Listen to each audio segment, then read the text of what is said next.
দুই ফকির লাইন ধরে মসজিদের সামনে গলির মধ্যে দাঁড়ায় আছে। থাকে তো এরকম, কি বলেন? থাকে না? এক ভদ্রলোক স্যার জুম্মার নামাজ পড়ার জন্য যাচ্ছে। তো প্রথম যে ফকিরের সামনে গেছে, ফকিরকে ডাক দিয়ে বলতেছে, ও ফকির, আজকে তোমার সুবর্ণ সুযোগ, তুমি যা চাইবা আমি তাই দেব।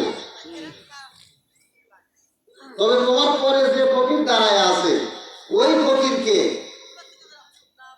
কিচ্ছুই চাওয়া লাগবে না, তুমি চাইয়া যত নিবা তার ডবল আমি তারে দেব। কথা বুঝতে পারছে?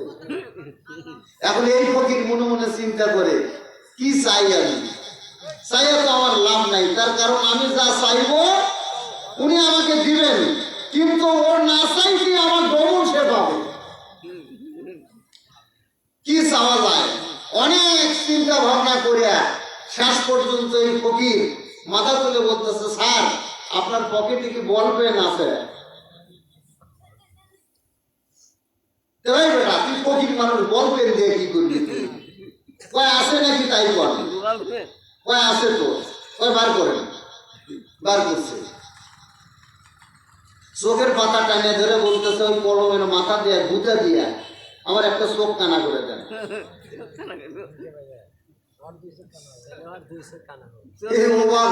বাপুরে কয় কি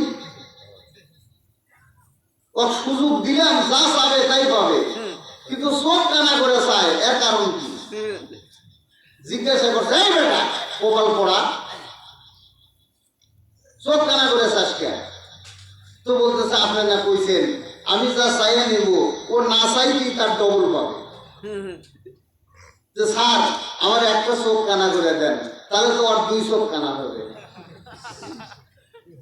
কয় চোখ কানা হবে? দুই চোখ। বলে তাতে তোর লাভ কি? বলে আমার লাভ হোক আর না হোক ওর তো ক্ষতি হলো, কারণ আমার তো একটা থাকবে, আমি চলাফেরা করতে পারবো, কিন্তু ওর তো দুইটাই কানা।